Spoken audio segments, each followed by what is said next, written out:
just in case you can't get gas for your generator, or you just want to use something that no one can hear. This is an old ice cooler. The motor kind of don't work anymore, so we ripped everything off, put a 140 watt solar panel on top. We put a 2300 watt inverter. There's a couple batteries in there now. We're gonna add a few extra batteries. A little simple charge controller.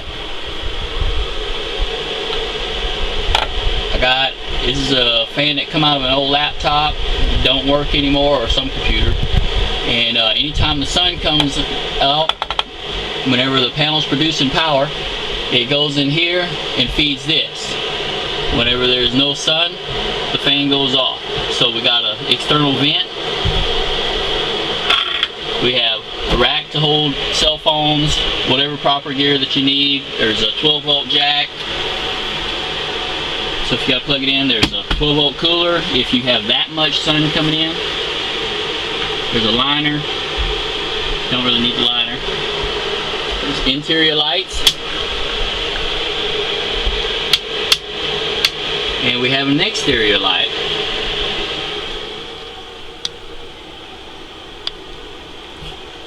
And then this on the back side is hinged, so you can get to all your wiring. This is a harness. I have another solar panel that's just going to connect right into this harness. Comes out of here. It's a little smaller panel. We'll hook onto the side, but it's hinged on the back, so it's easy access. And then a couple little brackets, put some screws in it.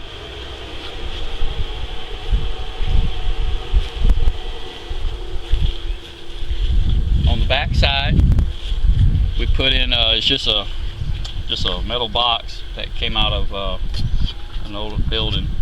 So we put a wiring harness in there. Here's your 110 power. This is actually feeding the aquaponics system right now. That way we don't use power for the aquaponics, growing the plants. A couple of hinges. You can use this on like a deep freezer. Do the same thing with the deep freezer, as long as you got a vent on the back side and maybe a vent on the bottom to suck decent air in, some airflow. Mount your solar panel on top where you can hinge it back and forth. Solar panels in the bottom, batteries in the bottom. It's the same thing. It's simple. Yeah, it's fairly cheap. Once you get past your solar panels and stuff, it's stuff around the house. A little PVC here. And you can move this with a dolly. We've moved it 2 or 3 different times with a dolly. Put a dolly in it, lean it over, drag it around, so you can put it on a trailer.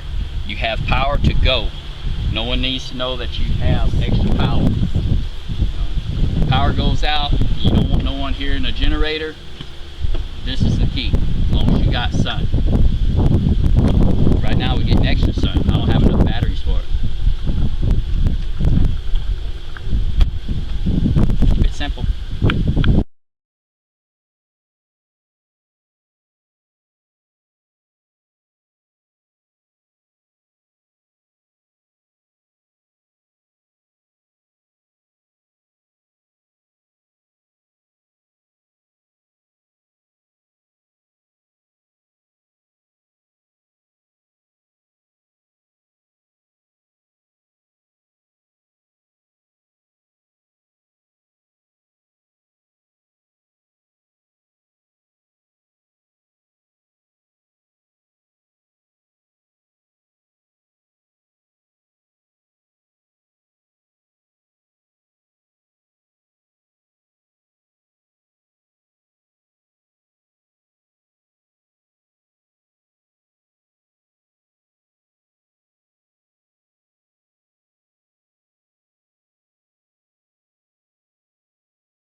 Hi, this is Nick the Cat, and I want to show you how to build a water heating solar panel. This was one of my many projects since I returned to the US. First, I built a jig to draw a straight line down a 52-inch long, 1-inch diameter copper tube.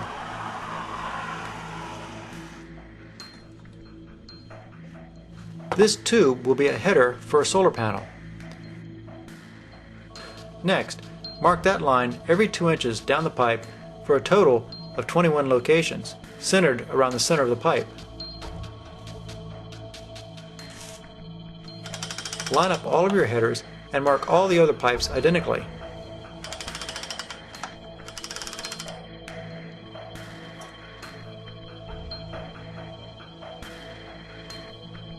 Once all the locations have been marked, it's time to drill a pilot hole. I use a 1/8 inch drill bit for the pilot hole. Another jig holds the pipe in place during drilling.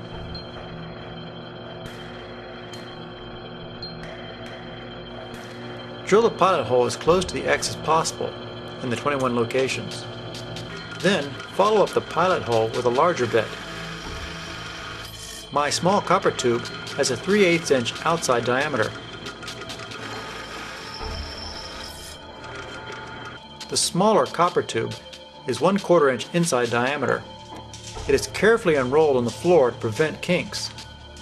I use 60-foot rolls because it divides perfectly by 90 inches. The larger diameter tool allows the smaller copper tube to be marked and cut at exactly 90-inch pieces.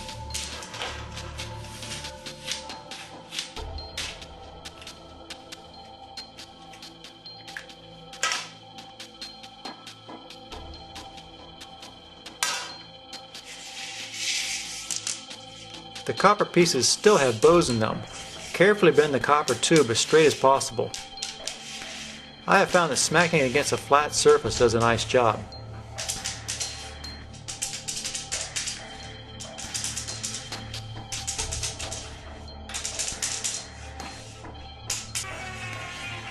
Sand the ends of the tubes. Then cover with solder flux. The fun part is trying to shove each of the small copper tubes into the header pipe. The prior tubes often want to fall back out. Take a look down the copper pipe and verify all the tubes go in far enough, but not too far. If they go in too far, they won't reach the other header. Solder the copper tubes into the header.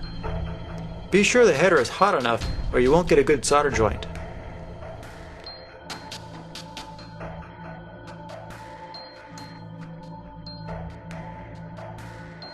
For the second header, begin by soldering the 2 outside tubes to the header first.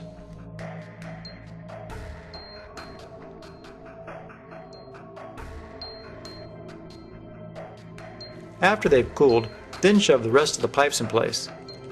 And then, of course, solder them.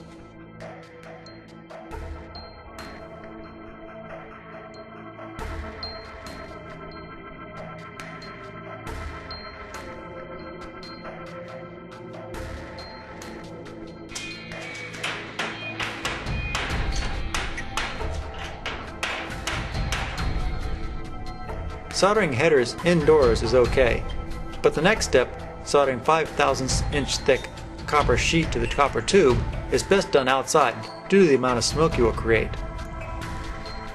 Press the copper sheet securely against the copper pipe. I have found 3/4 inch black iron pipe did a reasonable job. Have lots of solder available. I use 50/50 lead-based solder for this part of the project. I also use a water-based flux for this part of the project. This jug was good for about 3 solar panels.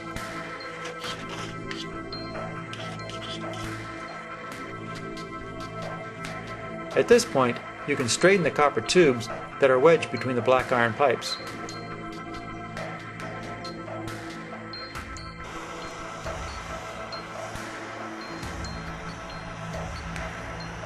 You will spend about an hour soldering the copper sheet to the pipes. The soldering process causes the copper to ripple. This is fine. The other side of the sheet is the face of the panel. I sandblasted the face of the panel to roughen up the surface for painting. I used Rust-Oleum high temperature paint without a primer and sprayed the face of these panels. I let the panels hang in the basement for about a month to let them off-gas before putting them into the boxes. For building the boxes, I cut a rabbet in the back of each pressure-treated 2x4, then drilled holes where the headers will exit the sides of the panels. I assembled the boxes with screws, including the plywood back, which fits into a rabbet in the back of the 2x4s. What is missing from this video is that each box has 3 2x2s running across the back of the panel. This supports the copper core solar panel and strengthens the plywood back. After I verified that no screws go through the header holes, I took one of the side 2x4s off, placed a layer of fiberglass insulation in the box, and placed the solar panel on top of the fiberglass. The 2x4 side was then replaced. To pull the solar panel down, I put several screws with washers through the copper sheeting and into the 2x2s that were used to strengthen the back of the panel. To complete the project, the panels were mounted on a rack, tempered glass was added, and flashing used to cover the edges of the glass. Silicon radiator hose was used to connect the panels. This allows for disassembly later if necessary. PVC pipe was cut lengthwise and used to cover the radiator hoses. How hot can these panels make water? We pumped 60-degree water from a garden hose into the set of panels, and steam came out the other end, after the panels had been sitting in the sun for a while.